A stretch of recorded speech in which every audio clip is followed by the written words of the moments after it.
Heisenberg uncertainty principle है, उसको भी हम साथ में ऐड करेंगे।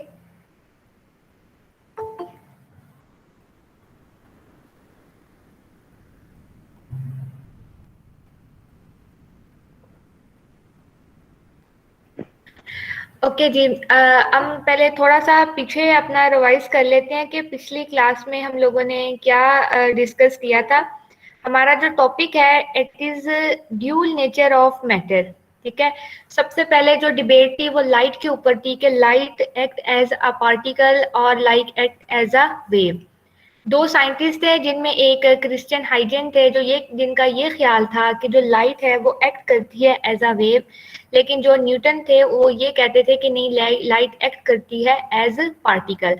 ये एक बहुत लंबे अरसे तक इस बात पे जो थी वो एक डिबेट चलती रही थी कि आया जो हकीकत है वो क्या है। Then with the passage of time different scientist ने डिफरेंट एक्सपेरिमेंट किए, जिनमें हमारे पास डी ब्रोगले हैं, बोहर है, आइंस्टाइन है। इन सब ने with the passage of time different phenomenas जो उनसे थे वो डिस्कवर्ड किए, जिससे अल्टीमेटली ये पता चला कि जो लाइट है उसकी ड्यूल नेचर है। अब कुछ लाइट के फिनोमिने हैं जैसे इंटरफेरेंस, डाइफ्रैक्शन। ये तमाम फिनोमिने जो लाइट के ये प्रेजेंट करती हैं कि जो लाइट है उसकी वेव लाइट नेचर है।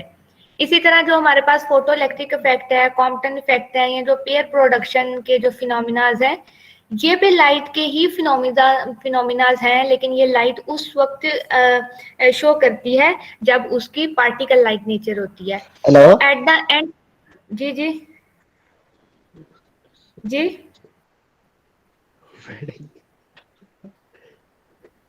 जी,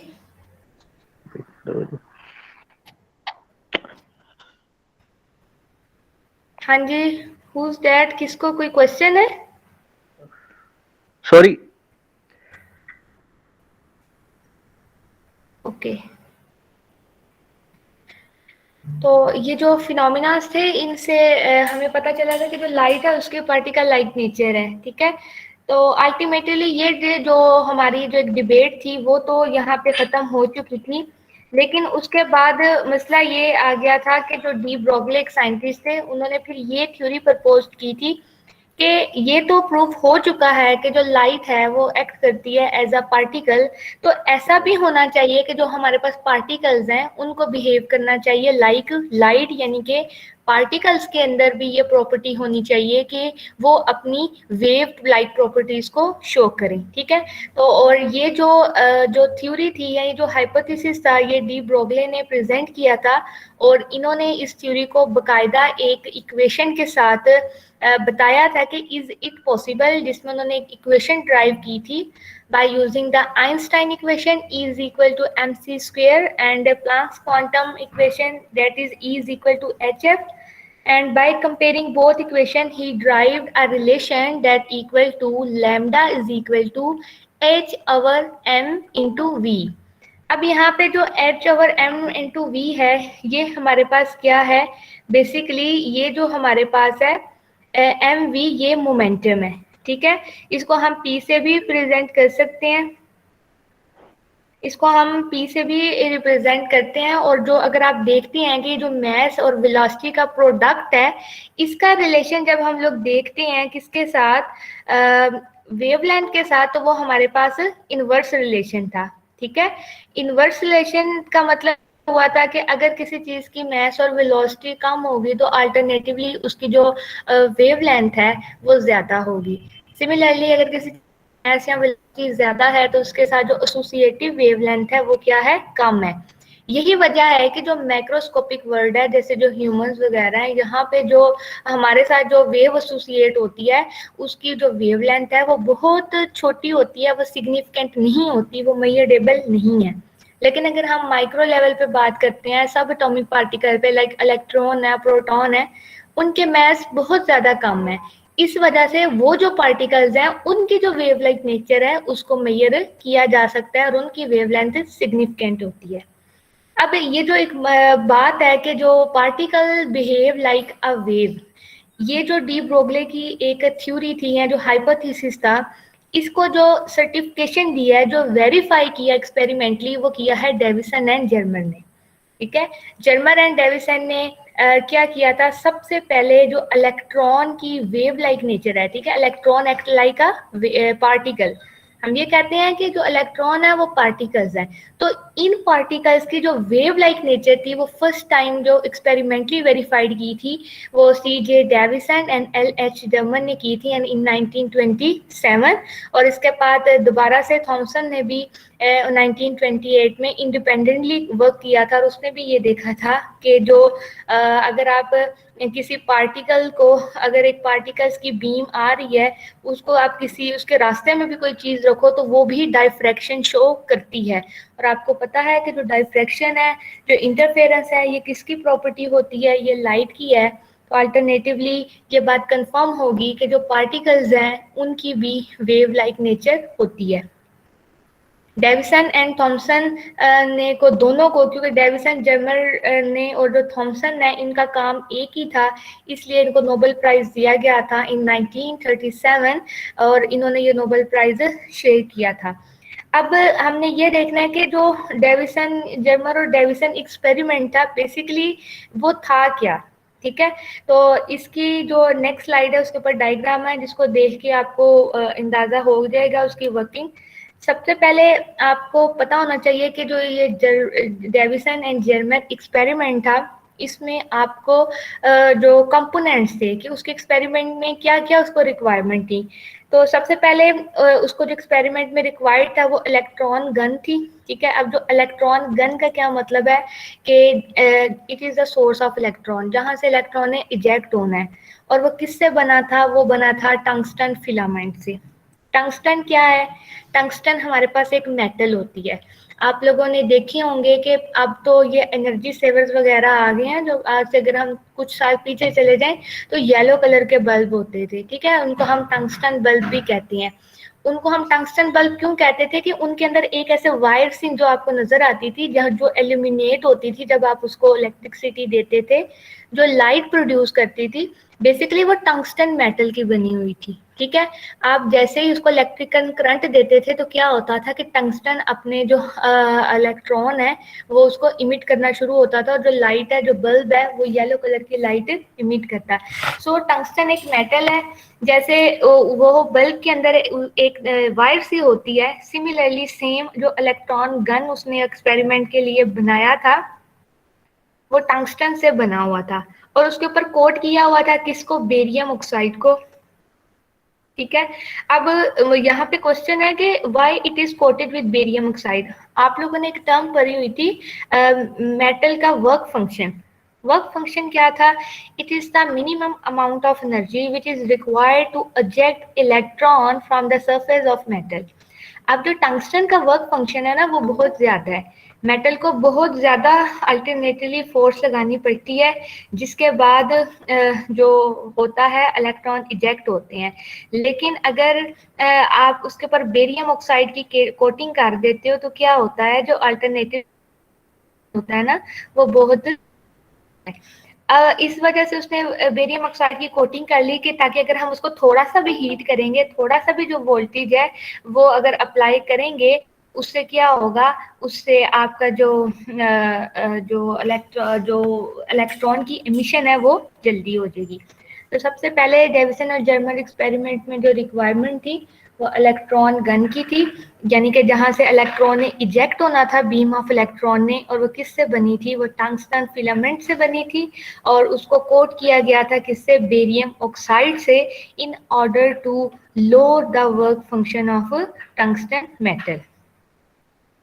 देन ये इसके स्कीमेटिक डायग्राम है, इसको हम एक्सप्लेन करते हैं। पहले हम इसके फिलामेंट देख लेते हैं। अब आप ये देखें कि जब इलेक्ट्रॉन ने इमिट होना था फिलामेंट से, ठीक है, तो उनको आगे एक्सलरेट किया गया, एक उनके ऊपर वोल्टेज अप्लाई किया गया, क्यों, ताकि वो मूव कर सके। तो क्या हुआ, जो electron in the form of beam जो उनसे थे वो इलेक्ट्रॉन से गन से निकल रहे थे।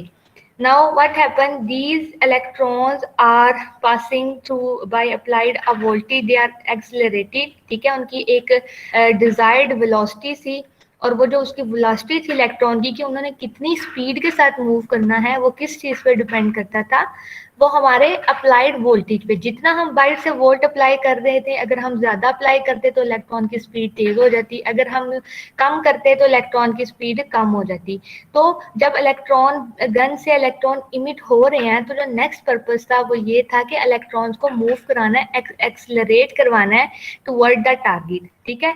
अब उसको एक्सलरेट कराने के लिए एक जो था अप्लाइड वोल्टेज रिक्वायर्ड था, और इस वजह से लाइट एक स्पेसिफिक स्पीड के साथ इलेक्ट्रॉन जो उनसे थे वो एक डिजायर्ड वेलोसिटी के साथ, डिजायर्ड स्पीड के साथ मूव कर रहे थे, किसके पास, टारगेट के पास। अब हमारे पास यहाँ पे टारगेट क्या था, बेसिकली हमारे पास जो टारगेट था, अगर मैं इस डायग्राम को देखूं, ये देखें यहाँ पे हमारे पास क्या है, ये जो आपको LT नजर आ रहा है, ठीक है, ये जो सा है ये टंगस्टन का फिलामेंट है, ये इलेक्ट्रॉन गन है। अब यहाँ पे जब उसको थोड़ा सा हीट किया बाय अप्लाइंग द वोल्टेज, तो क्या हुआ, ये आपको ये जो फिरोजी कलर की एक लाइन नजर होगी, डॉटेड लाइन, ये इलेक्ट्रॉन बीम है, ठीक है। ये इलेक्ट्रॉन बीम यहाँ से निकली है, क्योंकि हमने इसके ऊपर एक्सटर्नल वोल्टेज अप्लाई किया हुआ है, तो क्या हुआ है, वो एक्सलरेट हो रही है और वो एक डिजायर्ड स्पीड के साथ मूव कर रही है, किसके ऊपर, निकल टारगेट के ऊपर। ये निकल टारगेट क्या है, निकल टारगेट बेसिकली जो निकल एक मेटल है उसका एक क्रिस्टल है। हमने लास्ट लेक्चर में भी देखा था कि जो एक क्रिस्टलाइन मटेरियल होता है उसके अंदर जो एटम होते हैं वो प्रेजेंट होते हैं एक पर्टिकुलर स्पेस पे, एक पर्टिकुलर अरेंजमेंट के साथ, ठीक है। और जब आप उस क्रिस्टलाइन मटेरियल पे, उस क्रिस्टल के ऊपर लाइट को फॉल कराते हो, तो जब लाइट उन एटम के, जब उस मटेरियल के अंदर से गुजरती है, तो जब वो मेटल के साथ, एटम के साथ टकराएगी, मेटल एटम के साथ जो एक जगह पे मौजूद होते हैं, तो क्या होती है, डायफ्रैक्शन का फिनोमिना। सेम यहाँ पे जो, वहां पे हम लाइट की बात करते हैं, तो यहाँ पे जो लाइट है उसको रिप्लेस किया गया था इलेक्ट्रॉन बीम के साथ। अब जो इलेक्ट्रॉन बीम है वो आगे आके हिट करती है निकल क्रिस्टल के ऊपर, क्योंकि निकल का क्रिस्टल पड़ा है, उसके अंदर जो एटम्स मौजूद है जो एक पर्टिकुलर पोजीशंस पे पाए जाते हैं, जैसे ही इलेक्ट्रॉन की बीम उन निकल क्रिस्टल के एटम पे जाके हिट करती है, तो क्या होता है, लाइट अपना फिनोमिना शो करती है, जो कि क्या है, डायफ्रैक्शन। अब चूंकि डायफ्रैक्शन होती है, तो ये देखें ये क्या होता है, वहां से बिल्कुल डायफ्रैक्टेड, डायफ्रैक्शन क्या होता है, basically it is the bending of light, ठीक है, बिल्कुल डायफ्रैक्ट कर गई। अब ये जो यहाँ पे ये जो आपको नीचे ये लाइन नजर आ रही है, ये डायफ्रैक्टेड इलेक्ट्रॉन बीम है। बजाय इसके कि जो इलेक्ट्रॉन है वो इस जो हमारे पास ये जो निकल एटम है, जो निकल का जो क्रिस्टल है उसके अंदर पास आउट करते, उसकी सरफेस पे जो मेटल, उसकी सरफेस से अंदर गए, अंदर एटम्स पड़े हुए थे, एटम के साथ हिट किया और एटम ने क्या किया, जो लाइट है उसकी डायफ्रैक्शन, उसकी जो उसकी स्पीड है, जो जो लाइट है उसकी जो डायरेक्शन है उसको डाइवर्ट कर दिया, ठीक है। इस डाइवर्जन की वजह से जो हमारे पास यहाँ पे जो आई है बीम, उसको हम लोगों ने डायफ्रैक्टेड इलेक्ट्रॉन बीम कहा, और उसका एक पर्टिकुलर एंगल था जिसको हम क्या कहते हैं, एंगल ऑफ डायफ्रैक्शन। अब हमें ये बात यहाँ पे पता थी कि जो डायफ्रैक्शन है, यानी कि जो डायफ्रैक्शन का फिनोमिना है, इसकी जो प्रॉपर्टी है ये कौन शो करती है, ये तो लाइट की प्रॉपर्टी है, ठीक है। लेकिन यहाँ पे क्या हुआ, यहाँ पे जब इलेक्ट्रॉन बीम की भी निकल टारगेट पे, निकल के क्रिस्टल के ऊपर हिट कराया गया, तो डायफ्रैक्शन हुई, जिससे ये बात कंफर्म होगी कि जो इलेक्ट्रॉन है, जो हमारे पास पार्टिकल है, उनकी भी नेचर वेव लाइक है, क्योंकि इलेक्ट्रॉन जो उनसे थे पार्टिकल थे, और जो जब हमने उनको निकल के ऊपर, निकल एटम के क्रिस्टल किया, तो क्या हुआ, वहां पे डायफ्रैक्शन हुई। तो डायफ्रैक्शन, तो हम ये कह रहे थे कि शुरू से डिबेट लाइट की इस पे खत्म हुई थी कि डायफ्रैक्शन तो लाइट की प्रॉपर्टी है। जब कोई light in the form of wave जब जाती है, उसके रास्ते में कोई चीज आती है, तो उसको जब वो हिट करती है, टकराती है, तो क्या करती है, वो अपना जो रास्ता है वो मोड़ लेती है, उसकी जो डायरेक्शन है वो बेंट हो जाती है। ये तो लाइट की वेव की प्रॉपर्टी थी। जब इलेक्ट्रॉन की बीम ने भी सेम फिनोमिना शो हुआ, तो इसके बाद ये यहाँ पे जो डी ब्रोगले का हाइपोथेसिस था वो एक्सपेरिमेंटली वेरीफाइड हो गया कि हाँ, जो पार्टिकल्स हैं उनकी भी वेव लाइक नेचर होती है, ठीक है। तो ये सारा इसका एक्सपेरिमेंटल सेटअप था। अब जो डाइफ्रैक्टेड बीम थी वो आगे इन्होंने यहाँ पे गैल्वानोमीटर लगा दिया था, ठीक है। जो इलेक्ट्रॉन की बीम्स आ रही थी वो इधर कलेक्ट होते जा रहे थे, यहाँ पे कलेक्शन की वजह से गैल्वानोमीटर में एक जो डिफ्लेक्शन थी वो शो हो रही थी, यानी कि जो करंट था जनरेट हो रहा था। और इससे ये बात प्रूफ होगी कि वाकई ही जो हमारे पास पार्टिकल हैं उनकी भी वेव लाइक नेचर होती है। ये आगे इसी के एक्सपेरिमेंटल जो सेटअप है उसकी एक्सप्लेनेशन है कि जैसे इलेक्ट्रॉन इमिट हुए थे टंगस्टन फिलामेंट से और उनको एक्सेलरेट किया गया कि वो उनको by applying the suitable potential, ठीक है, कि वो आगे को मूव करें। Then they pass through the cylinder of fine holes along its axis making a fine collimated beam. और उन्होंने क्या किया, एक्सेलरेशन का क्या जो हमारा पर्पस था, ताकि जो इलेक्ट्रॉन है वो एक बीम की फॉर्म में है। ये नहीं हो कि एक अभी आ गया, एक कोई 5 मिनट बाद आ रहा है, नो। एक्सेलरेशन का अप्लाइड वोल्टेज देने का मतलब ये था कि इलेक्ट्रॉन कॉन्टिन्यूसली निकले, वो इतनी स्पीड से और इतनी वो उनकी नंबर हो जाए कि वो एक बीम लगे, ऐसे ना लगे कि एक एक पार्टिकल है, ठीक है। तो कोलोमेटेड बीम थी। Then this beam is made to fall on the surface of nickel crystal. अब क्या हुआ, जब nickel crystal electron are scattered in all direction by the atom of nickel crystal. जैसे ही निकल क्रिस्टल के atom पे जो बीम ऑफ इलेक्ट्रॉन थी वो फॉल हुई, तो क्या हुआ, वहां से स्कैटरिंग शुरू होगी। Intensity of electron beam scattering in given direction is measured by the electron detector. अब जो इलेक्ट्रॉन बीम जो हमारे पास स्कैटर्ड बीम आई थी इलेक्ट्रॉन की, उसकी डिफरेंट इंटेंसिटी थी। और वो जो इंटेंसिटी थी वो किससे हम लोगों ने मेजर कर ली थी, इलेक्ट्रॉन डिटेक्टर कलेक्टर से। और ये डिटेक्टर कौन से थे, ये सर्कुलर स्केल इनके साथ कनेक्टेड था। उसकी वजह क्या थी, क्योंकि जो डाइफ्रैक्शन हुई थी ना वो सिर्फ एक डायरेक्शन में नहीं हुई थी, वो बिल्कुल सर्कुलर राउंड फॉर्म में हुई थी। तो जो हमारा जो डिटेक्टर था उसके ऊपर भी एक सर्कुलर स्केल था, ताकि हमें ये पता चल जाए कि कौन सी इंटेंसिटी, ज्यादा इंटेंसिटी वाले कहीं और जाके डाइफ्रैक्ट हुए थे, कम इंटेंसिटी वाले कहीं और जाके हुए थे। तो सर्कुलर स्केल का पर्पज था कि जिस मर्जी डायरेक्शन में चला जाए वहां से हमें उसकी रीडिंग मिल जाए। इस तरह जो डिफ्लेक्शन हुई थी गैल्वानोमीटर, जो कि हमने डिटेक्टर को गैल्वानोमीटर से कनेक्ट किया था जो हमें करंट रिकॉर्ड कर रहा था। और जो ये जो करंट गैल्वानोमीटर में प्रोड्यूस हो रहा था बेसिकली ये किसके एग्जैक्टली प्रोपोर्शन था, इंटेंसिटी ऑफ इलेक्ट्रॉन बीम। जितनी ज्यादा इलेक्ट्रॉन की इंटेंसिटी थी उतना ज्यादा जो हमारे पास करंट था वो प्रोड्यूस हो रहा था। ये तो डेफिनेटली हमें पता ही है कि जितना ज्यादा नंबर ऑफ इलेक्ट्रॉन होंगे उतना ही ज्यादा भी प्रोड्यूस होगा। तो ये इसका एक जनरल सा एक्सपेरिमेंट था जिससे ये बात प्रूफ होगी थी कि जो पार्टिकल हैं जैसे इलेक्ट्रॉन्स हैं उनकी भी वेव होती है।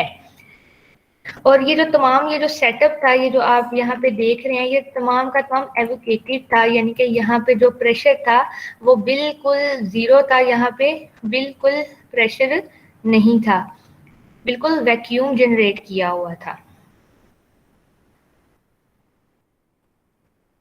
ठीक है। या आगे इसकी फर्दर वही है कि जो मूविंग डिटेक्टर था, डिटेक्टर जो था सर्कुलर स्केल पे डिफरेंट पोजीशन में था, जिससे आपको इंटेंसिटी पता चली थी स्कैटरिंग बीम की।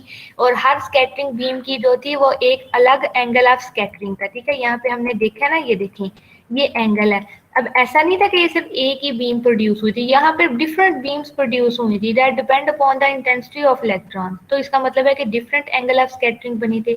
और जो तमाम की तमाम जो स्कैटरिंग बीम थी जब इस डिटेक्टर पे फॉल हो रही थी तो क्या हुआ था, अल्टरनेटिवली करंट जनरेट हो रहा था, जिससे हमें इसकी इंटेंसिटी का भी पता चल रहा था, ठीक है। अब यहाँ पे ये जो एक्सपेरिमेंट परफॉर्म किया था जर्मर और डेविसन ने, इन्होंने जो एक्सटर्नल वोल्टेज अप्लाई किया था ना वो था 44 टू 68 वोल्ट। अब ये कौन सा वोल्टेज था, ये जो बैटरी का वोल्टेज उन्होंने दिया था इलेक्ट्रॉन बीम को ताकि वो एक्सेलरेट करें एक पर्टिकुलर स्पीड के साथ। तो उसकी एक रेंज थी जो उन्होंने 44 वोल्ट से शुरू किया था और 68 वोल्ट तक उन्होंने अपना वोल्टेज बढ़ाया था। और उन्होंने ये देखा था कि जो स्ट्रॉन्गेस्ट पीक है, यानी कि जो सबसे ज्यादा करंट प्रोड्यूस हुआ है वो कितने वोल्टेज पे हो गया था, वो 54 इलेक्ट्रॉन वोल्ट पे हुआ था। और उस वक्त जो एंगल ऑफ स्कैटरिंग था वो कितना था, 50 डिग्री।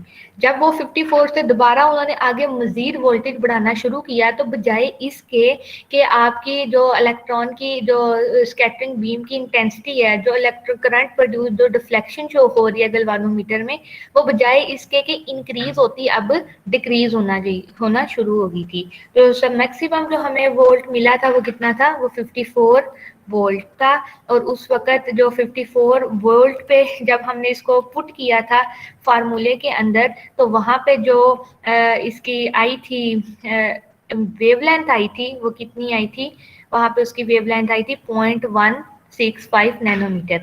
अब आप ये सोच रहे होंगे कि ये हमारे पास जो वेवलेंथ है ये कैसे कैलकुलेट हुई। कल हम लोगों ने देखा था लास्ट क्लास में कि हमने फॉर इलेक्ट्रॉन हम लोगों ने एक रिलेशन ड्राइव किया था, जिसमें हमने ये कहा था कि अगर हम इलेक्ट्रॉन को एक पोटेंशियल एनर्जी, जो उसकी काइनेटिक एनर्जी थी, वो उसका वर्क पोटेंशियल था, जिसको हमने के ई से प्रेजेंट किया था, और हमने ये भी कहा था कि के ई इज इक्वल होता है हाफ एम वी स्क्वायर के। और फिर जब हमने उसको m से मल्टीप्लाई और डिवाइड किया था, तो हमारे पास अल्टरनेटिवली मोमेंटम की वैल्यू आई थी। और जब हमने डी ब्रोगली इक्वेशन मोमेंटम की वैल्यू पुट की थी और उसको सॉल्व किया था, तो हमारे पास एक कांस्टेंट आ गया था, यानी कि वेवलेंथ इक्वल है किसके, 1.117 and divided by I think under root of voltage. तो वहां पे वो जो अंडर रूट का वोल्टेज था, वहां पे जब हमने 54 को पुट किया, तो अल्टरनेटिवली हमारे पास एक वेवलेंथ की जो थी वो आ गई। ये देखें, ये नेक्स्ट स्लाइड पे लिखा भी है कि जो डी ब्रोगली वेवलेंथ का ये जो फॉर्मूला है, ये कैसे ड्राइव हुआ था, ये हमने लास्ट क्लास में देखा था। ये वहाँ पे हमारे पास, हमने इसको फाइंड आउट कर लिया था, ये हमारे पास कांस्टेंट वैल्यू थी। इसके अंदर यहाँ पे जो v अंडर रूट वी है, ये हमारे पास यहाँ पे अप्लाइड वोल्टेज है, जो मैक्सिमम इंटेंसिटी थी जहाँ पे प्रोड्यूस हुई थी।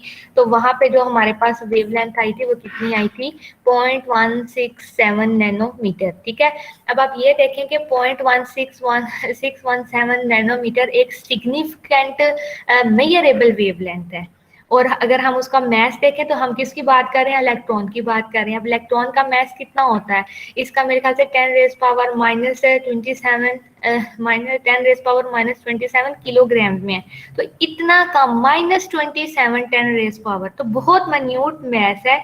देन जो इसकी वेवलेंथ है वो कितनी आई है, 0.167 नैनोमीटर। और ये कब आई है, जब आपका जो यहाँ पे अप्लाइड पोटेंशियल था वो 54 वोल्ट था।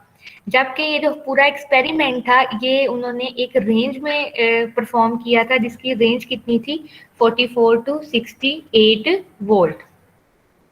बहरहाल ये इसका जो एक्सपेरिमेंटल वेरिफिकेशन यहाँ पे हो गई थी, ठीक है, जब ये वेवलेंथ आ गई, तो क्या पता चला कि जो इलेक्ट्रॉन है उसकी इतनी वेवलेंथ होती है अगर आप उसके ऊपर 54 वोल्ट का एक्सटर्नल पोटेंशियल देते हो। अगर आप पोटेंशियल उसका इंक्रीज या डिक्रीज करेंगे, तो अल्टरनेटिवली क्या होगा, आपके पास जो ये वेवलेंथ आ रही है ये भी चेंज हो जाएगी। बट द कॉन्सेप्ट इज के particle having the wave like property, particle can have wavelength. तो ये जो डी ब्रोगली का हाइपोथेसिस था, इसकी जो एक्सपेरिमेंटल वेरिफिकेशन हो चुकी थी। ठीक है, अब ये जो पूरा एक्सपेरिमेंट है, इसमें हमें क्या पता चला, ये जो डेविसन एंड जर्मर का एक्सपेरिमेंट है, ये हमें ये बताता है कि जो आपके पास पार्टिकल्स हैं उनकी क्या है, उनकी वेव लाइक नेचर है। और ये कैसे पता चला, due to the diffraction of electron beam. ठीक है, और ये जो डाइफ्रैक्शन हुई थी, इससे एक पर्टिकुलर एंगल बना था, जिसे हम एंगल ऑफ स्कैटरिंग या डाइफ्रैक्शन एंगल कहते हैं। और चूंकि इलेक्ट्रॉन बीम थी, इसको इलेक्ट्रेट करने के लिए हमें पोटेंशियल चाहिए था। ये जो कैलकुलेशंस है, ये जो इक्वेशन है, ये ऑलरेडी हम लास्ट क्लास में देख चुके थे कि ये हमने कैसे ड्राइव की थी। Just you are putting here the potential, और आपको पता चल गया था कि एक इलेक्ट्रॉन है, अगर आप उसके ऊपर वोल्टेज 54 वोल्ट का अप्लाई करेंगे, तो उसके साथ जो एसोसिएटिव वेवलेंथ है वो कितनी होगी, 0.167 नैनोमीटर। ठीक है, डेविसन एंड जर्मर का एक्सपेरिमेंट ने तो कंफर्म कर दी थी वेव नेचर ऑफ इलेक्ट्रॉन, और डी ब्रोगली का जो रिलेशन था, हाइपोथेसिस था, उसको भी सर्टिफिकेशन मिल गई थी। देन मोर रिसेंटली क्या हुआ था कि एक साइंटिस्ट थे यंग थॉमस, उन्होंने किया था, उन्होंने डबल स्लिट एक्सपेरिमेंट को परफॉर्म किया था। अब ये जो डबल स्लिट एक्सपेरिमेंट है ये हमें क्या बताता था, इसकी क्या जो बेसिस थी या इसकी क्या बेसिक थी, इसकी ये थी कि जो हमारे पास हम कहते हैं कि लाइट है इसकी वेव नेचर होती है, तो हम इसको एक्सपेरिमेंटली कैसे वेरीफाई करें, हम कैसे मान लें कि जो लाइट है इसकी वेव लाइक नेचर है। तो जो लाइट की वेव लाइक नेचर थी उसको जो एक्सपेरिमेंटली वेरीफाई किया था वो हमारे पास यंग थॉमस ने किया था, इसलिए हम उसको यंग डबल स्लिट एक्सपेरिमेंट कहते हैं। और जो पार्टिकल्स की वेव लाइक नेचर थी उसको किसने प्रूव किया था, वो डेविसन एंड जर्मर ने, और बाद में थॉमसन ने भी किया था। अब हम देखते हैं कि जो यंग डबल स्लिट एक्सपेरिमेंट है इसने क्या किया था। यंग डबल स्लिट एक्सपेरिमेंट 1805 में प्रूव्ड हुआ था और उसने ये बात की थी, ये बात ऑब्जर्व की थी और ये बात को सर्टिफिकेट दिया था कि जो वाकई ही जो लाइट की नेचर है वो वेव होती है। अगर आप इसका नाम देखें, young double slit experiment, double slit, slit क्या होता है, इट इज अ होल, ठीक है। ये हमारे पास क्या होता है, होल। तो इसने जो एक्सपेरिमेंट थे उसने क्या किया था, उसने एक मेटेलिक प्लेट यूज की थी जिसके अंदर उसने 2 स्लिट बना दी थी, और जब उसने उसके ऊपर लाइट को फॉल कराया था तो क्या हुआ था, लाइट उन स्लिट के अंदर से पास करके गुजर के जब आगे स्क्रीन पे फॉल हुई थी तो वहां पे क्या हुआ था, रिस्पेक्टिव पैटर्न बने थे लाइट के इंटरफेरेंस की वजह से। और ये बात कंफर्म होगी कि वाकई ही जो लाइट है उसकी वेव लाइक नेचर होती है। इसको आगे हम जरा एक्सपेरिमेंटली देखें, आपको यहाँ से ज़्यादा समझ आ जाएगी। आप इस एक्सपेरिमेंट को अगर देखें तो सबसे पहले यहाँ पे जो था ना कि मोनोक्रोमेटिक सोर्स यानी कि जो थी लाइट थी रिक्वायर्ड थी। अब हमें पता है जो लाइट है वो ट्रेवल करती है इन दी फॉर्म ऑफ वेव, तो लाइट आ रही थी, आगे उसने लगा दी एक मेटल शीट। अगर अगर ये बीच में स्लिट्स ना रखता तो क्या होता, लाइट आके इसके ऊपर टकराती और क्या करती, दोबारा को चली जाती, क्या हो जाता, डायफ्रैक्शन हो जाती, ठीक है। लेकिन चूंकि यहाँ पे ये देखें ये 2 स्लिट जोनसियां बनी है, एक ये स्लिट है एक ये स्लिट है, 2 स्लिट है इसलिए इसको डबल स्लिट कहते हैं। अब जब लाइट इसके अंदर से पास हुई तो क्या होगा, यहाँ से भी लाइट निकलेगी, यहाँ से भी लाइट निकलेगी। अल्टरनेटिवली क्या हो जाएगा, आगे जाके यहाँ पे वो इंटरफेरेंस का फिनोमिना शो करेंगी और जब हम उसको स्क्रीन पे देखेंगे तो हमारे पास डिफरेंट बैंड नजर आएंगे। अब इंटरफेरेंस के 2 फिनोमिने होते हैं, ठीक है। एक क्या होता है, एक हमारे पास होता है, यहाँ पे इसको पहले हम एक्सप्लेन कर लेते हैं। जो इंटरफेरेंस होती है ना वो 2 तरह की होती है, एक होती है डिस्ट्रक्टिव इंटरफेरेंस और एक होती है कंस्ट्रक्टिव इंटरफेरेंस। अब कंस्ट्रक्टिव इंटरफेरेंस में क्या होता है, इंटरफेरेंस होती क्या है, इंटरफेरेंस बेसिकली होती है कि जब 2 वेव्स आपस में सम अप होती हैं। कंस्ट्रक्टिव इंटरफेरेंस में 2 वेव्स कैसे सम अप होती हैं कि उनका जो आपस में क्रस्ट है वो क्रस्ट के साथ और जो ट्रफ है वो ट्रफ के साथ जब मैच होता है तो ओवरऑल जो वेव का एम्पलीट्यूड है ना वो इंक्रीज हो जाता है। इसकी वजह से हमारे पास ब्राइट बैंड बनते हैं। ब्राइट बैंड अब क्यों बनते हैं, आप देखें आपके पास 2 वेव हैं वो दोनों एडअप हो रही हैं, उनके एडअप होने से एम्पलीट्यूड इंक्रीज हो रहा है। इस वजह से अगर हम उसको स्क्रीन पे देखेंगे तो हमें वो ब्राइट नजर आएंगी।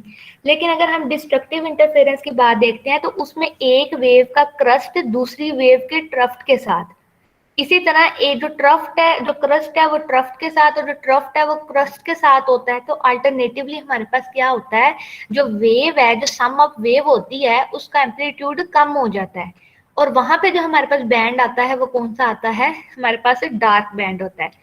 तो इंटरफेरेंस क्या है, इंटरफेरेंस में क्या होना है कि 2 वेव्स ने आपस में सम अप होना है। अब जो वेव है आपको पता है जब वो ट्रेवल करती है तो वेव में एक मैक्सिमा आता है जो उसका अपर पॉइंट होता है जिसको हम क्रस्ट कहते हैं, एक होता है लोअर जिसको हम ट्रफ कहते हैं।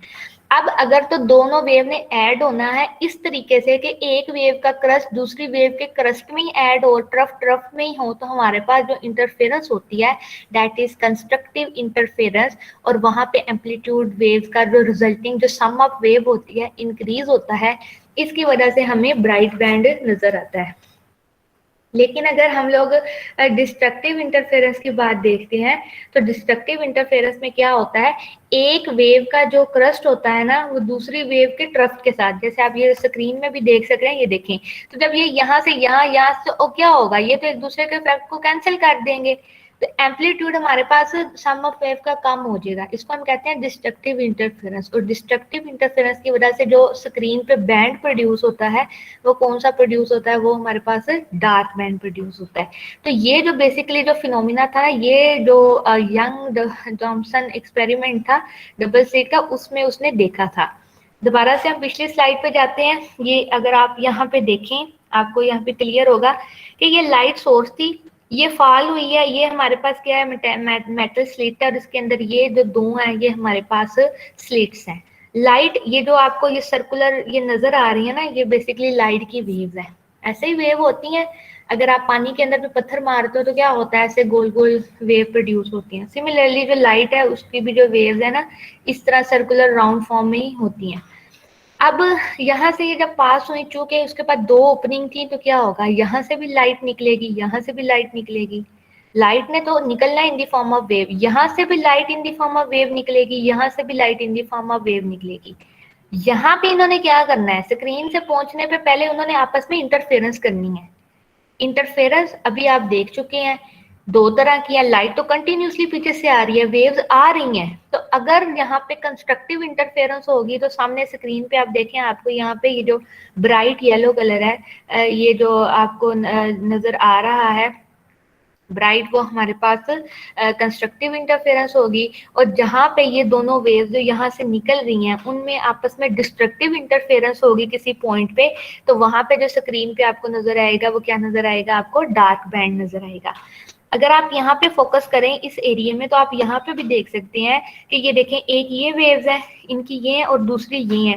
तो ये आपस में जो यहाँ पे इंटरफेरेंस कर रहे हैं ना, वो भी हमें डार्क और लाइट बैंड में नजर आ रहा है, जो हमें ये बात बता रहा है कि जहां जहां आपको ब्राइट नजर आ रही है, ब्राइट लाइट नजर आ रही है, वहां पे कंस्ट्रक्टिव इंटरफेरेंस हो रही है, यानी कि वहां पे जो दोनों वेव्स इन स्लिट से निकल रही हैं वो आपस में सम अप हो रही हैं।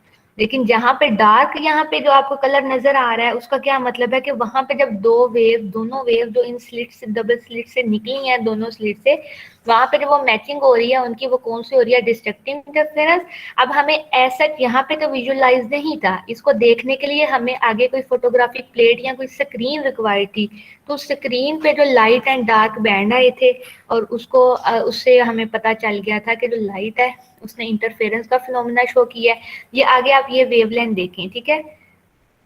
तो ये बात हमने पहले ही देखी है, ये ऐसी वेव क्यों आ रही है, जो मैक्सिमा है वो कौन सा पॉइंट होगा जहाँ पे कंस्ट्रक्टिव इंटरफेरेंस होगी। और ये देखें, ये यहाँ पे ये व्हाइट लाइट है ना, ये व्हाइट बैंड है, यहाँ पे कंस्ट्रक्टिव इंटरफेरेंस हुई है, तो देखिए यहाँ पे ये, यहाँ पे वेवलेंथ का एम्पलीट्यूड ज्यादा है। जहाँ पे डिस्ट्रक्टिव इंटरफेरेंस हुई है, ये येलो जो कलर है ये डिस्ट्रक्टिव इंटरफेरेंस है, येलो मतलब डार्क में कंसीडर हो रहा है ना, तो वहां पे अल्टरनेटिवली जो वेव का एम्पलीट्यूड है वो कम है, उसको हम मिनिमा भी कहते हैं। तो इस एक्सपेरिमेंट से ये बात प्रूफ होगी कि वाकई ही जो लाइट है उसकी जो प्रॉपर्टी है कि वेव लाइट, वो कंफर्म हो गई थी, एक्सपेरिमेंटली वेरीफाइड हुई थी, कैसे कि लाइट ने इंटरफेरेंस का फिनोमिना शो किया था। जबकि जो जर्मर और डेविसन का एक्सपेरिमेंट था उसके अंदर उसने क्या किया था कि जो इलेक्ट्रॉन थे उन्होंने डायफ्रैक्शन की थी, ठीक है, निकल क्रिस्टल से, तो वो तब उसकी वेवलेंथ नेचर वेरीफाई हुई थी। और जो लाइट है इसकी इंटरफेरेंस के फिनोमिना से जो वेरिफिकेशन है हुई थी। ये एक और फर्दर आपकी अंडरस्टैंडिंग के लिए एक डायग्राम है, जो हम इसको फर्दर देख लेते हैं। बिल्कुल ये उन्हीं का ही एक मजीद सेटिस्फाइड है। ये देखें कि यहाँ से लाइट आ रही है, जब एक स्लिट से गुजरी तो देखें उसकी वेव बनी, डबल स्लिट से गुजरी तो दो तरह की वेव बनी। अब ये देखें, ये जो पिंक पिंक पॉइंट है ये क्या है, ये तमाम पिंक पॉइंट्स वो हैं कि जहाँ पे आपके डार्क बैंड यानी कि कंस्ट्रक्टिव इंटरफेरेंस हुई थी, ठीक है। और जो इसके अपोजिट पॉइंट थे वो क्या थे, डिस्ट्रक्टिव इंटरफेरेंस हुई थी। कंस्ट्रक्टिव इंटरफेरेंस में आपके ब्राइट बैंड्स बने हैं और डिस्ट्रक्टिव इंटरफेरेंस में आपके डार्क बैंड बने हैं। और जो अल्टरनेटिव वेव आएगी वो कुछ इस तरह आएगी जिसके अंदर हायर एम्पलीट्यूड को आप कहेंगे मैक्सिमम या मैक्सिमम कहते हैं, और जो लोअर एम्पलीट्यूड होता है उसको हम क्या कहते हैं, मिनिमा। तो इस ये जो आपका एक्सपेरिमेंट है, यहाँ से ये बात कंफर्म होगी कि वाकई जो लाइट है उसकी ड्यूल नेचर होती है। ठीक है। और लाइट की ड्यूल नेचर का तो हमें पता ही था, कॉम्पटन पेयर इफेक्ट आप लोगों ने फोटोइलेक्ट्रिक इफेक्ट ऑलरेडी डिस्कस कर चुके हैं, उससे आपको पता चल चुका होगा। लेकिन यहाँ पे जो एक्सपेरिमेंटल वेरिफिकेशन थी, अगर आपको पूछा जाता है कि जो डेविसन, जर्मर और डेविसन है, उनका एक्सपेरिमेंट आपको क्या बताता है, then you have to know कि जो उनका एक्सपेरिमेंट है वो आपको जो पार्टिकल्स हैं उनकी वेव लाइक नेचर को डिस्क्राइब करता है। और जो Thomson Young double slit experiment है वो किसको करता है, वो लाइट की वेव लाइक नेचर को एक्सप्लेन करता है। ओके, तो इसको आप लोगों ने देखना है। मैं आपकी अवेलेबिलिटी के लिए इसको अपलोड, वैसे ये लास्ट ही जो ड्यूल नेचर ऑफ मैटर है ये उसका ही रिमेनिंग पोर्शन था, ये ऑलरेडी आपकी क्लास में अपलोड हुआ है, आप लोगों ने इसको पढ़ना है। बहुत सिंपल और बहुत ही आसान सा टॉपिक है, तो इसको आप लोगों ने देखना है, और अगर कोई प्रॉब्लम होगी तो नेक्स्ट टाइम हम उसको डिस्कस करेंगे। ठीक है, अब यहाँ पे जो हमारे पास अगला जो एक टॉपिक है बिल्कुल छोटा सा, वो है Heisenberg uncertainty principle. Heisenberg uncertainty principle जो सा है ये आप लोग ऑलरेडी इससे फेमिलियर होंगे। एक बहुत छोटा सा टॉपिक है। ये कहता क्या है, देखिए हाइसेनबर्ग तो साइंटिस्ट थे जिन्होंने इसको प्रिंसिपल को इन्वेंट किया था। अनसर्टेनिटी का क्या मतलब होता है, अगर हम इसको उर्दू में देखें या अपनी नॉर्मल लैंग्वेज में देखें तो मैं कहती हूँ अनसर्टेनिटी का क्या मतलब है। सो इट्स मीन दैट गैर यकीनी। What is the meaning of गैर यकीनी, यानी कि जिसके ऊपर हमें डाउट हो, हम कंफर्म ना हो किसी बात के बारे में, हम जिसके ऊपर हमें कोई डाउट होता है तो हम कहते हैं कि इसके अंदर कोई अनसर्टेनिटी है, अब पता नहीं ये ऐसा क्यों है, तो उसको कहते हैं अनसर्टेनिटी। हाइसेनबर्ग अनसर्टेनिटी प्रिंसिपल जो है एक आपका टॉपिक है। हाइसेनबर्ग साइंटिस्ट थे और उन्होंने ये प्रिंसिपल दिया था। अब हम इसमें ये देखेंगे कि इसका थीम क्या था, ये प्रिंसिपल क्या हमें कहता था, अनसर्टेनिटी की वजह क्या होती है, जो उन्होंने अपनी बात बताई थी कि अनसर्टेनिटी पाई जाती है तो वो क्यों पाई जाती है, और फिर हम उसमें उसकी कुछ टाइप्स देखेंगे कि किस टाइप की अनसर्टेनिटी पाई जाती है। ठीक है, तो सबसे पहले इसका जो थीम है वो क्या था, ये जो अनसर्टेनिटी का प्रिंसिपल था ये डी ब्रोगले ने कंसेप्ट पेश किया था ड्यूल नेचर ऑफ मैटर का। उसने ये कहा था कि जो मैटर है उसकी ड्यूल नेचर है, it can act like as a particle as well as it can act like as a wave. ठीक है, इसके पर्पस के बाद जब इसकी ये सारी एक्सपेरिमेंटल वेरिफिकेशन होगी, जर्मर एंड डेविसन आए, थॉमसन आया, सब ने कर दिया, वो काम खत्म हो गया। उसके बाद वर्नर कार्ल हिंसनबर्ग ने 1927 में क्या किया, अनसर्टेनिटी प्रिंसिपल को प्रेजेंट किया। अब उनके ख्याल में जो अनसर्टेनिटी प्रिंसिपल क्या था, उन्होंने कहा नो टू एस्पेक्ट ऑफ सब atomic word can be measured simultaneously with perfect accuracy, and this flaw of accuracy is not associated with the measuring instrument. What does it mean? इसका कहने का क्या मतलब था, देखें जो हमारे पास ड्यूल नेचर ऑफ मैटर से हमें ये तो पता चल गया था कि मैटर की दो तरह की प्रॉपर्टीज है। हाइसेनबर्ग ने ये कहा था कि कोई भी दो एस्पेक्ट सब एटॉमिक वर्ड के हम लोग मेजर साइमल्टेनियसली नहीं कर सकते परफेक्ट एक्यूरेसी के साथ। यानी कि अगर आपको कहा जाए कि आप एक इलेक्ट्रॉन का, जैसे हम कह रहे हैं मैस और वेलोसिटी, यानी कि मैस और वेवलेंथ दोनों को आप मेजर करें एक ही टाइम में, तो आप उन ऐसा पॉसिबल नहीं है सब एटॉमिक वर्ड में कि आप उनकी जो मेजरमेंट है दोनों को इकट्ठा मेजरमेंट कर सकें और बिल्कुल परफेक्ट। और ये जो इनएक्यूरेसी आती है ये इस वजह से नहीं है कि ये क्यों, due to some measuring instrument, ये किसी मेजरिंग इंस्ट्रूमेंट का कोई फॉल्ट नहीं है कि आप जो मेजर करते हो किसी सब एटॉमिक वर्ड में किसी दो पैरामीटर्स को, तो आप उन दोनों को इकट्ठा नहीं मेजर कर सकते। और ये जो दो बिल्कुल मेजर हम कर सकते हैं लेकिन उसके अंदर एक्यूरेसी नहीं आएगी, यानी कि उनके अंदर कुछ ना कुछ जो डाउट रहेगा कि आइदर ऐसा है या नहीं है। जैसे अगर आपको मैं कहूँ कि आप इलेक्ट्रॉन की वेवलेंथ और मास एक ही टाइम में मुझे बताओ, तो इट्स नॉट पॉसिबल कि एक ही जगह पे उसकी इतनी वेवलेंथ और इतना मास है, ये बिल्कुल एक्यूरेसी के साथ आप मेजर नहीं कर सकते। और ये जो मेजरमेंट, ये इस वजह से नहीं है कि कोई इंस्ट्रूमेंट की हैंडलिंग या मिस है, no, it has some other reason. ठीक है, यहाँ पे जो इसके एक प्रिंसिपल में एक बात है, उसने ये बात कही है सब एटॉमिक वर्ड। ठीक है, यानी कि बहुत माइक्रो लेवल, मैक्रो वर्ड की बात नहीं हो रही। मैक्रो वर्ड में हम कर सकते हैं, कोई भी अगर दो एस्पेक्ट हैं किसी भी चीज के, उनको हम लोग एक ही टाइम पे मेजर कर सकते हैं। कैसे कर सकते हैं? जैसे आप ये देखें, अगर आप लोग एक सड़क के किनारे खड़े हैं और आपको एक दूर से आती हुई गाड़ी नजर आ रही है।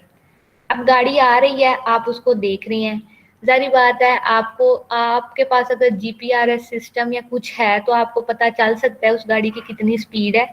ठीक है, वो गाड़ी कितनी देर में आपके पास पहुंचेगी, उसकी इस वक्त लोकेशन क्या है, ये तमाम की तमाम चीजें हम एक ही वक्त में मेजर कर सकते हैं और बिल्कुल एग्जैक्ट पता चल जाती हैं। हमारे पास अब जो नेविगेशन की होती हैं, गूगल मैप्स होता है, हम घर से निकलते हैं, हम उसमें फिट करते हैं और वो हमें बता देता है कि आप इतने मिनट में, मतलब इतने किलोमीटर पर आप ट्रेवल कर सकते हो, इतनी स्पीड में जाएंगे तो इतने में पहुंचेंगे, इतनी स्पीड में जाएंगे तो इतने में, लोकेशन हर चीज एक ही टाइम में हमें पता चल जाती है। क्यों? क्योंकि वो मैक्रो वर्ड है। और मैक्रो वर्ड में क्या था, जो एसोसिएटिव वेवलेंथ है ना, वो अफेक्ट नहीं करती। डी ब्रोगले का अगर प्रिंसिपल रिकॉल करें, वेवलेंथ इनवर्स प्रोपोर्शन है मैस के, जिसका मैस ज्यादा है उसकी वेवलेंथ कम है। इसी वजह से जब उसके ऊपर लाइट कोई डिस्प्लेस होती है तो उसकी वजह से अफेक्ट नहीं होता। लेकिन सब एटॉमिक वर्ड में क्या होता है, जो बहुत माइक्रो लेवल होता है, वहां पे जो मेजरमेंट होती है किसी भी दो एस्पेक्ट की, वो परफेक्ट एक्यूरेसी के साथ नहीं की जाती। और ये जो फ्लॉ है, ये किसी मेजरिंग इंस्ट्रूमेंट की वजह से नहीं होता, बल्कि इसकी कोई और रीजन है। नेक्स्ट हम देखते हैं कि उसकी एग्जैक्टली रीजन क्या है। ये उसका ही आगे थोड़ा इंट्रोडक्शन है कि ये जो हाइसेनबर्ग प्रिंसिपल है, बेसिकली ये आपको एक रिलेशन देता है किसके दरमियान, मोमेंटम एंड रिलेशन देता है momentum and position of object. ठीक है, यानी कि उसका मोमेंटम कितना है, वो उसकी जो मैस टू वेलोसिटी जो प्रोडक्ट है वो कितना है, और उसकी पोजीशन। यानी कि अगर मैं आपको कहूं कि आप मुझे एक इलेक्ट्रॉन का मोमेंटम और उसकी पोजीशन एक ही वक्त में बताएं कि वो क्या है, तो इट्स नॉट पॉसिबल। ठीक है, आप मेजर तो कर लेंगे लेकिन उनके अंदर इनएक्यूरेसी रहेगी, थोड़ा सा डाउट रहेगा। एक जो चीज है वो आपको परफेक्ट मेजरमेंट देगी, लेकिन जो दूसरी मेजरमेंट होगी, जैसे अगर आपको मोमेंटम का पता चल गया है तो आपकी जो पोजीशन है आपको नहीं पता होगा इस वक्त इलेक्ट्रॉन इधर है या इधर है। अगर आपको एग्जैक्ट पोजीशन का पता चल जाएगा तो आपको उसके मोमेंटम का नहीं पता चलेगा। ठीक है, तो यही हमारे पास हाइसेनबर्ग अनसर्टेनिटी प्रिंसिपल है। और ये क्या स्टेट करता है, the position and the momentum of an particle can not be simultaneously measured with arbitrarily high precision. ठीक है, and there is a minimum for the product of uncertainties of these two measurement. वही बात है कि इन दोनों को हम simultaneously आपस में मेजर नहीं कर सकते। और इसके बाद ये हाइसेनबर्ग जर्मन फिजिसिस्ट थे, और इनको भी नोबेल प्राइज दिया गया था, क्योंकि ये जो इनका थीम है, या इनका जो हाइपोथेसिस कह लें, ये भी एक क्वांटम केमिस्ट्री के अंदर एक बहुत माइलस्टोन है। इनको भी 1932 में इनके वर्क के ऊपर, थ्योरी, क्वांटम थ्योरी के ऊपर नोबेल प्राइज दिया गया था। और बेसिकली ये जो हाइसेनबर्ग थे, इन्होंने ये जो अनसर्टेनिटी प्रिंसिपल किया था, ये इनका पीएचडी वर्क था। इन्होंने इसके ऊपर, इसी वर्क के ऊपर अपनी पीएचडी की थी, और फिर इसके बाद इन्होंने अपना आर्टिकल, अपना पेपर पब्लिश किया था, जो आज भी जिसको हम लोगों ने बेस रखा हुआ है। और हम आज भी अगर कोई काम करते हैं तो हम उनके पेपर को बेस रख के चलते हैं। तो हाइसेनबर्ग का जो अनसर्टेनिटी प्रिंसिपल था वो किस पे बेस करता था, वो क्या कहते थे, the particle momentum and position can not be determined with accuracy at same time. कि किसी भी एक लम्हे में, किसी भी सेम टाइम में ऐसा पॉसिबल नहीं है कि आप किसी भी इलेक्ट्रॉन की मोमेंटम और पोजीशन को एक्यूरेटली मेजर कर सके। ठीक है, आगे है comparison between micro and macro word.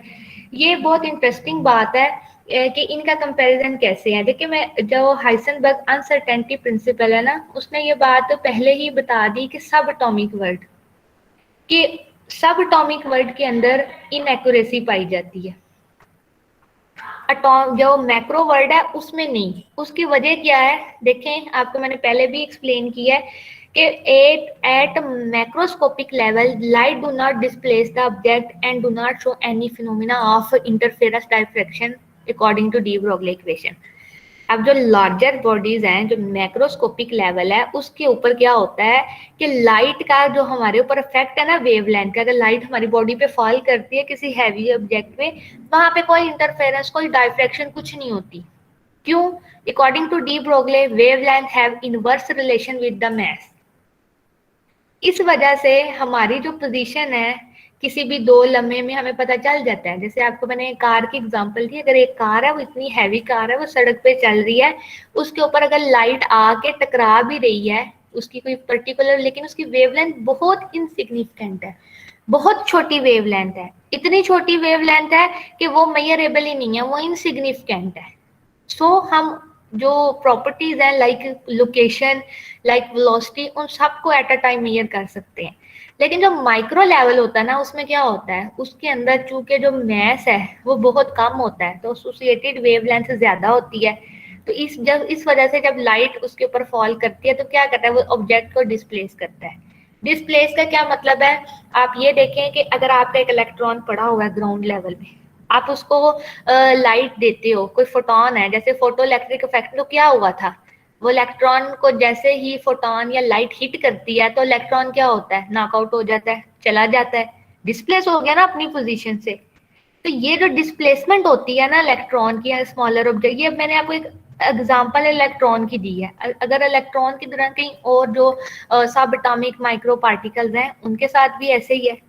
अगर उनके ऊपर हम कोई लाइट को फॉल करवाते हैं तो क्या होता है, इजीली जो ऑब्जेक्ट है वो डिस्प्लेस कर देता है। तो इस डिस्प्लेसमेंट की वजह से क्या होता है, इस डिस्प्लेसमेंट की वजह से हमारे पास जो उनकी मेजरमेंट्स होती हैं किसी भी दो ऑब्जेक्ट की, वो एक्यूरेट नहीं हो पाती। ठीक है, उनकी वजह से हमारे जो मेजरमेंट है वो एक्यूरेट नहीं होती, यही वजह है। आगे हम देखते हैं कि what is the reason of uncertainty, इसकी रीजन क्या है।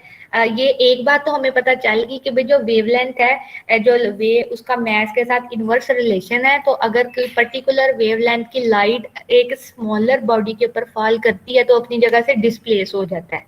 अब जब वो डिस्प्लेस होता है, अपनी जगह से हिल जाता है, मतलब वो एक जगह पे नहीं ठहर सकता, तो क्या होता है, हमें प्रॉब्लम होती है मेजरमेंट में। इसको एक्सपेरिमेंटली थोड़ा सा अगर हम देखें, so according to de Broglie equation, we know that lambda is equal to h over p, or also lambda is equal to mv. In this relation, wave length is associated with the position and h over mv also associated with the position. अब इस जो D Broglie equation है, इसके दो part है। एक हम इसको कह लेते हैं h over p, और एक हम वेवलेंथ को कह लेते हैं, यानी कि एक मोमेंटम वाला हिस्सा बन गया और एक हमारे पास वेवलेंथ वाला। इन दोनों को हमने एसोसिएट किया किसके साथ, वेवलेंथ के साथ। अब जो वेवलेंथ है उसको एसोसिएट किया पोजीशन से। क्यों किया है, देखिए वेवलेंथ का यूनिट होता है मीटर, नैनोमीटर, ठीक है, इस तरह होते हैं। अब जो पोजीशन होती है उसका भी यूनिट हम मीटर में ही लेते हैं, कि कोई चीज हमसे कितनी दूर है, हम कहते हैं 1 मीटर दूर है, 2 मीटर दूर है, इतनी जगह पे खड़ा है। तो इस वजह से हमने इसको एसोसिएट कर दिया है वेवलेंथ से। अब यहाँ पे जो आपको एक्स नजर आ रहा है, ये क्या है, ये बेसिकली पोजीशन है। पोजीशन को हमने एसोसिएट किया है किसके साथ, वेवलेंथ को। सिमिलरली मोमेंटम को भी एसोसिएट किया किससे, वेवलेंथ से। अब पोजीशन और वेवलेंथ का रिलेशन डायरेक्ट है, क्यों, क्योंकि दोनों ही मीटर्स में है, दोनों के यूनिट सेम होते हैं। लेकिन वेवलेंथ और मोमेंटम की जो एसोसिएशन है ना, वो इनवर्स है। क्यों, according to de Broglie equation. देखें, वेवलेंथ अगर ज्यादा होगी तो मोमेंटम क्या होगा, कम होगा। यही ये एरो भी शो कर रहे हैं कि अगर आपके पास वेवलेंथ ज्यादा या कम होगी तो अल्टरनेटिवली जो मोमेंटम है, जो पी है, वो क्या होगा, ज्यादा। लेकिन अगर आप लोग पोजीशन यानी कि एक्स की बात करते हैं, तो जितनी ज्यादा वेवलेंथ होगी उतना ही ज्यादा आपकी पोजीशन होगी। क्यों? क्योंकि दोनों के यूनिट सेम है। वेवलेंथ को भी हम मीटर, नैनोमीटर, मतलब अगर हम बहुत छोटी वेवलेंथ की बात करेंगे तो नैनोमीटर, नहीं तो मीटर उसी का यूनिट है। सिमिलरली जो पोजीशन होती है उसके भी जो मेजरिंग यूनिट होते हैं वो मीटर होते हैं। सो इस रिलेशन से ये इजीली क्लियर होता है कि जो वेवलेंथ और पोजीशन का रिलेशन है वो डायरेक्ट है, लेकिन जो मोमेंटम और वेवलेंथ का रिलेशन है ना वो इनवर्स है। ठीक है, तो अब क्या होगा, अगर आप लोगों के पास कोई लाइटर, कोई शॉर्टर वेवलेंथ है, तो वहां पे जो पोजीशन है वो उसके अंदर कितनी आपकी एक्यूरेसी आएगी, वो भी शॉर्ट आएगी। लेकिन मोमेंटम का इसका क्या है, इनवर्स रिलेशन है। तो अगर कोई शॉर्टर वेवलेंथ आपके ऑब्जेक्ट को डिस्प्लेस करेगी तो उसके मोमेंटम पे उतना ही ज्यादा असर होगा। लेकिन अगर शॉर्टर वेवलेंथ आपके ऑब्जेक्ट को डिस्प्लेस कर रही है तो उसकी पोजीशन पे इतना असर नहीं पड़ेगा। ये बात तो हमें भी पता ना, अगर एक लाइट है उसकी वेवलेंथ कम है उसकी, ठीक है, तो क्या होगा, वो थोड़ा सा ऑब्जेक्ट को डिस्प्लेस करेगी लेकिन मोमेंटम को ज्यादा करेगी। क्यों? क्योंकि उसका इनवर्स रिलेशन है। इसी तरह अगर आप एक लॉन्गर वेवलेंथ यूज करते हो तो वो क्या करेगी, वो ऑब्जेक्ट की पोजीशन को ज्यादा डिस्प्लेस करेगी, because both have a direct relation. लेकिन मोमेंटम पे उसका क्या इफेक्ट होगा, inverse. So if you are using the longer wavelength, the momentum effect will be minimum because they have a inverse relation. या आपने रिलेशन इनके जो से हैं मेमोराइज करने हैं कि पोजीशन और वेवलेंथ है इनका रिलेशन डायरेक्ट है, लेकिन जो मोमेंटम और वेवलेंथ है उनका रिलेशन आपके पास इनवर्स होता है। ये अगेन हाइसेनबर्ग अनसर्टेनिटी प्रिंसिपल की जो एग्जैक्ट डेफिनेशन है, according to him it is not possible to measure both position and momentum of an electron और any other micro particle at the same time exactly. ठीक है, पहले उसने हमें ये बता दिया था कि टू स्पेक्ट, कोई से भी दो स्पेक्ट हो सकती हैं, लेकिन पर्टिकुलरली हाइसेनबर्ग अनसर्टेनिटी किसको डील करता है, पोजीशन और मोमेंटम को। और इसका एक फार्मूला है, ये आप यहाँ पे देख रहे हैं कि delta x delta P greater than और इक्वल है h/2 पाई। अब इस फॉर्मूले को थोड़ा सा आप लोगों ने समझना है। ये जो डेल्टा है ना, ये सिंबल बेसिकली अनसर्टेनिटी का है। अगर डेल्टा एक्स लिखा हुआ है तो इसका क्या मतलब है कि पोजीशन के अंदर अनसर्टेनिटी पाई जाती है। Delta P uncertainty in momentum. तो जो डेल्टा है इसको आपने याद रखना है कि अगर डेल्टा किसी चीज के साथ लगा होगा तो उसका मतलब है कि उसके अंदर अनसर्टेनिटी पाई जाती है। तो एक्स और जो पी का प्रोडक्ट है इनके अंदर अनसर्टेनिटी पाई जाती है और वो किसके इक्वल है, h/4 पाई। h क्या है हमारे पास, it is the Planck's constant. ठीक है, its value is 6.62 into 10⁻⁻34 joule per second. ठीक है, डिवाइडेड बाय 4 पाई। तो ये पूरा जो ओवरऑल ये जो टर्म है ना, ये कांस्टेंट है। 4 है, पाई की भी वैल्यू होती है 3.14, और अगर इसको आपस में मल्टीप्लाई करके h से डिवाइड कर दें तो ये जो प्रोडक्ट, ये जो वैल्यू आएगी ये किसके इक्वल होगी, product of uncertainty of position and momentum. Okay, अब ये जो h/4 पाई है इसको ही आगे हमने इक्वल किया हुआ है h/2। अब ये खाली h नहीं है, ये h के ऊपर आपको एक लाइन नजर आ रही होगी। ठीक है, इसको हम कहते हैं h कट। या तो product of momentum and position uncertainty equal होगा h/4 पाई, या वो इक्वल होगा, यानी कि ये इसके इक्वल है ना, h कट डिवाइडेड बाय 2। अब ये जो h कट है ये क्या है, ये रिड्यूस प्लांक्स कांस्टेंट है। ये क्या है, रिड्यूस प्लांक्स कांस्टेंट। अब इसको हम रिड्यूस प्लांक्स कांस्टेंट हमने क्यों यूज किया, देखें ये h/, है ना 4 पाई। h/4 पाई हमारे पास आया कहाँ से, यहाँ हम बात कर रहे हैं इलेक्ट्रॉन की। इलेक्ट्रॉन किस में प्रेजेंट होते हैं, एटम के अंदर। एटम की जो शेप होती है ना वो हमारे पास स्फेरिकल होती है। और अगर हमारे पास स्फेरिकल का क्या मतलब हुआ, अगर यहाँ पे देखें जो एटम है ना वो हमारे पास क्या होता है, स्फेरिकल, मतलब कुछ यूं होता है। अब अगर मैं इसका रेडियस देखूं इसके यहाँ सेंटर से, तो ये मेरे पास कितना होता है, ये होता है 4 पाई।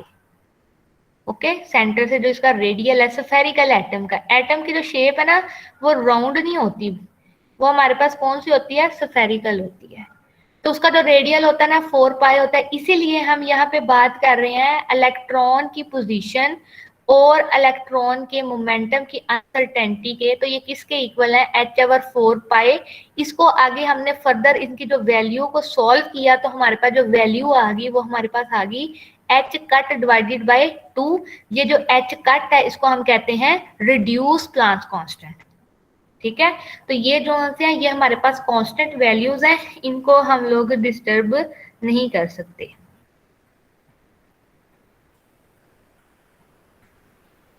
Then how the Heisenberg uncertainty principle state that there is always some uncertainty in the specification of position and uncertainty in the specification of momentum, but their product will be equal to h/4 पाई। और इसको हम ऐसे भी कह सकते हैं कि their product will be equal to h cut over 2। Okay, and this allow that if delta x is zero, अगर डेल्टा एक्स जीरो होगा तो क्या होगा, डेल्टा पी की कोई इन्फिनिटी वैल्यू होगी, ये दोनों कभी जीरो नहीं हो सकते। इसी तरह अगर डेल्टा पी मोमेंटम हमारे पास जीरो है तो क्या होगा, डेल्टा एक्स की कोई ना कोई इन्फिनिटी वैल्यू होगी। यही तो अनसर्टेनिटी है कि दोनों की वैल्यू जो सी है ना वो एग्जैक्ट मेजर नहीं हो सकती, दोनों की वैल्यू सेम नहीं हो सकती। और जो दोनों है डेल्टा एक्स और डेल्टा पी, इनका जो प्रोडक्ट है वो हमेशा नॉन जीरो रहेगा, यानी कि वो जीरो कभी नहीं हो सकता, उसकी कोई ना कोई पर्टिकुलर वैल्यू होगी। और वो वैल्यू किसके इक्वल हो सकती है, वो h कट ओवर 2 के भी इक्वल हो सकती है, या यहाँ पे इसको हम कह सकते हैं कि ये हमारे पास h/4 पाई। इन दोनों का मतलब सेम ही है। अगर आपको पूछा जाए कि जो product of uncertainty of position and momentum है वो किसके इक्वल है, और आपको दो ऑप्शन लिखे हैं कि h/4 पाई भी लिखा हुआ है और h कट ओवर 2 भी लिखा हुआ है, तो ये दोनों ऑप्शन ठीक है। अगर मैं यहाँ पे h कट ओवर 4 पाई लगा दूं then it will be wrong. ठीक है, या मैं h/4 लिख दूं, h/2 लिख दूं, it will be also wrong. h cut का और मतलब है h जोन सा है ये प्लांक्स कांस्टेंट है, और अगर प्लांक्स कांस्टेंट को हमने 4 पाई के साथ डिवाइड किया है तो जो हमारे पास एक पर्टिकुलर वैल्यू आई थी उसको हम लोगों ने क्या क्या है, h कट, और it is also known as reduce Planck's constant.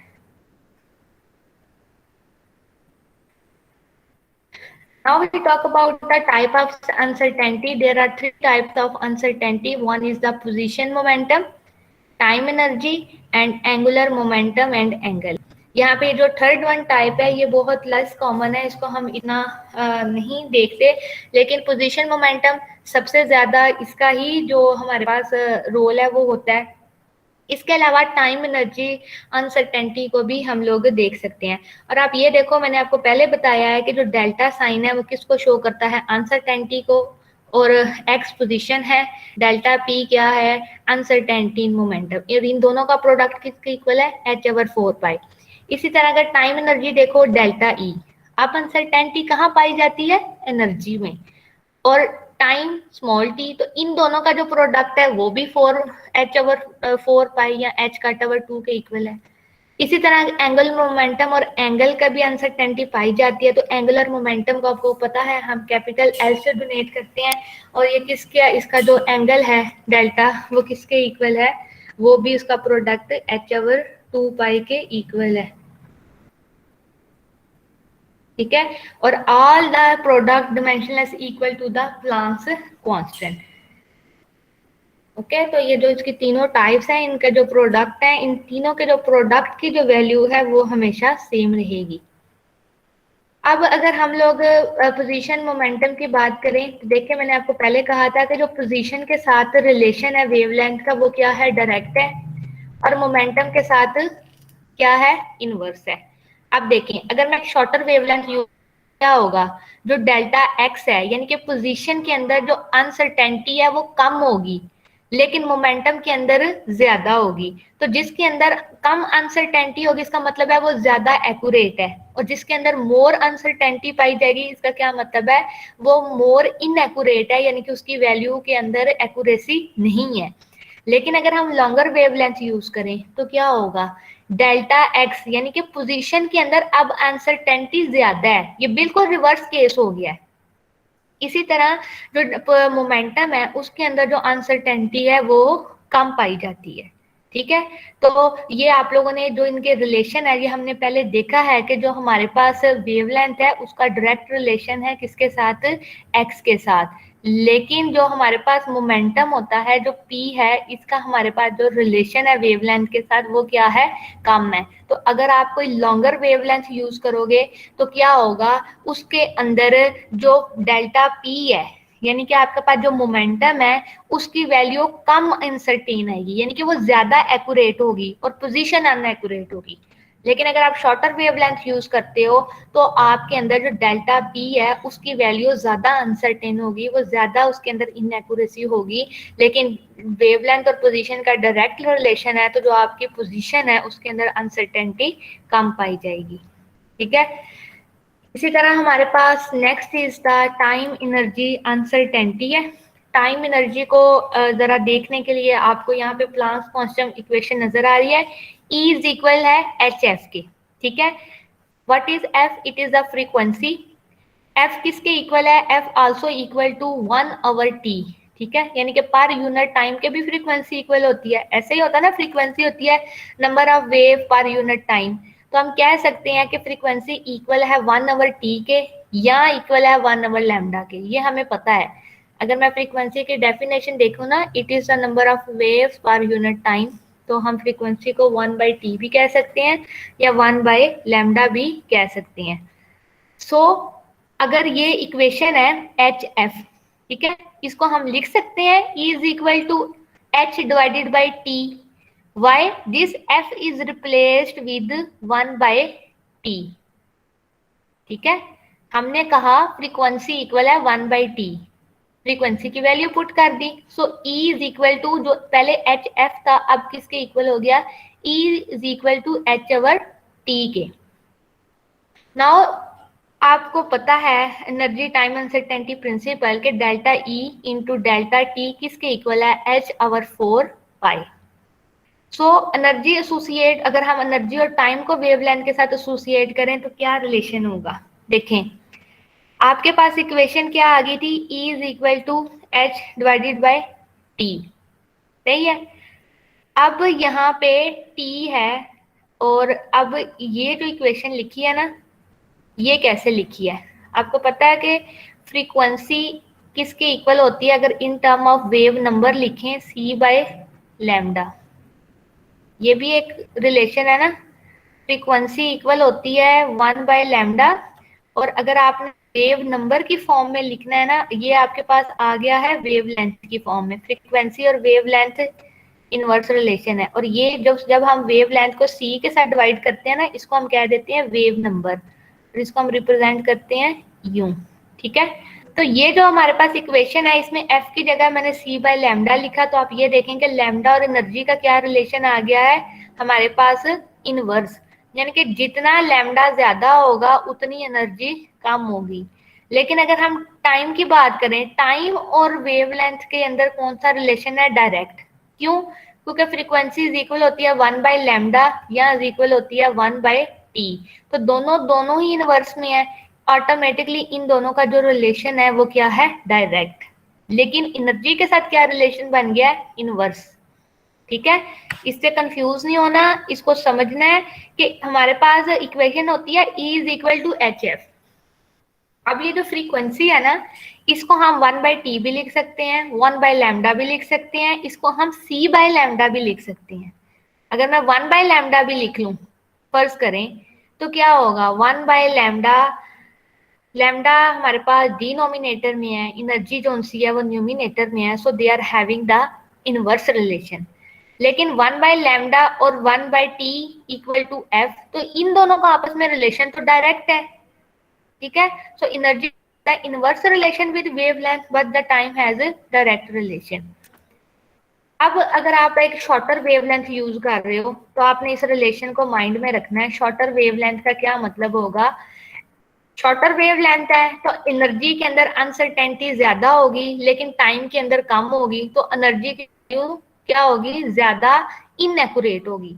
लेकिन अगर आप लॉन्गर वेवलेंथ यूज कर रहे हो लाइट की, जिसने आपके ऑब्जेक्ट को डिस्प्लेस किया है, माइक्रो ऑब्जेक्ट को, तो क्या होगा, longer wavelength, wavelength is directly proportion to the time. ठीक है, तो क्या होगा, जो टाइम के अंदर अनसर्टेनिटी है वो ज्यादा होगी, लेकिन जो एनर्जी है उसके अंदर अनसर्टेनिटी कम होगी।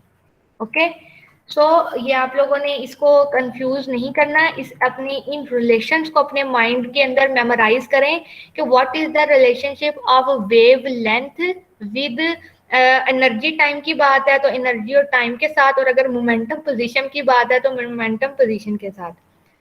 ये जो अनसर्टेनिटी है ये काज क्यों हो रही है, it is due to displacement of the object. और ये डिस्प्लेसमेंट ऑब्जेक्ट की कौन करता है, लाइट करती है, लाइट प्रेजेंट है वेवलेंथ के साथ। तो अगर आपको वेवलेंथ के रिलेशन पता होंगे मोमेंटम के और पोजीशन के साथ, इसी तरह एनर्जी और टाइम के साथ, तो आपको किसी तरह का भी सवाल पूछा जाए आप उनका इफेक्ट बता सकते हैं। ठीक है, तो एनर्जी टाइम अनसर्टेनिटी का क्या मतलब हुआ कि हम एक ही वक्त में एक इलेक्ट्रॉन की कितनी एनर्जी है और कितनी देर उसके पास रही है हम फाइंड नहीं कर सकते।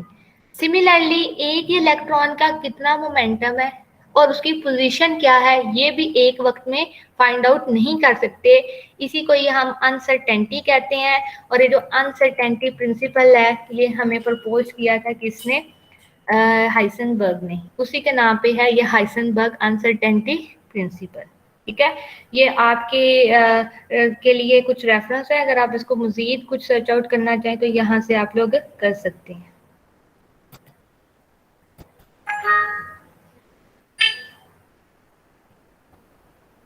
ठीक है, तो ये था आज का हमारा lecture. So now if you anyone have some question you can ask. आप लोग अपने माइक खोल सकते हैं, किसी ने कुछ पूछना है, कुछ समझ नहीं आई तो आप लोग पूछ सकते हैं। अजान हो रही है वैसे।